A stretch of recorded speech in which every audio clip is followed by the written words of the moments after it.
Over 500,000 people suffer from work-related stress, depression, or anxiety, resulting in a massive 12 million working days lost every year in the UK alone. So rather than share a few anti-stress hacks, I want to run you through the architecture of stress, because I believe that understanding this will create a longer-term antidote to both the symptoms and the cause. Now, it's made up of 6 steps. First, something external happens, an event, a stimulus, a stressor, a major change in your work or finances perhaps, or something or someone saying or doing something to you. Secondly, it enters your consciousness, usually through sight or sound.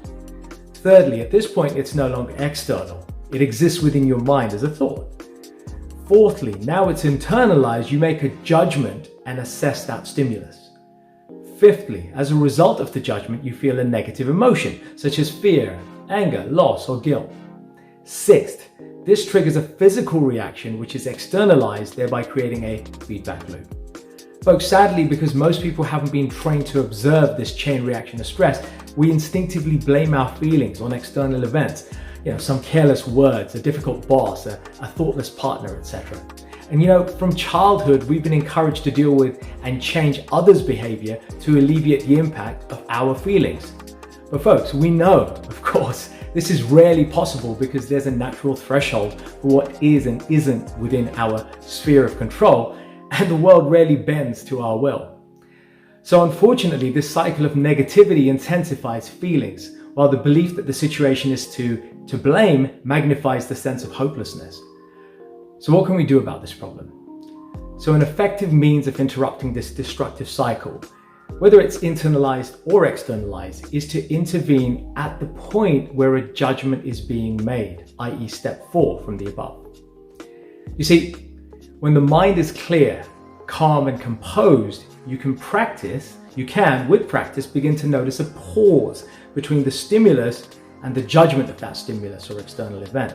And the calmer you are, the easier it is to catch, and that's all you have to do. See, the perception of that pause or gap presents a choice, and in that choice, you're no longer reactive, you're present. And the moment you're present, the rest is down to you. You have full discretion over what happens next, giving you the opportunity to transform a conditioned response into a more considered response. Now, calming the mind's clutter to the point of clarity and temporary stillness is best achieved through a number of methods. And I want to share 4 key methods that we can use.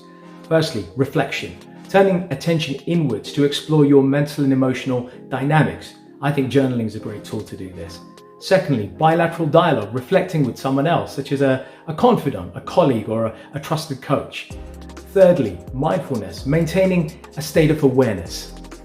And fourthly, meditation, training our attention to maintain deep focus, one of my personal passions. So by utilizing some or all of these methods, we can positively disrupt the dynamics of stress and build better, more empowered responses, both at home and in the workplace. I hope that's been a valuable insight, and as usual, feel free to comment, share, so we can combat stress better together. Special thanks to Coach Chris for his input on this. See you on the next video.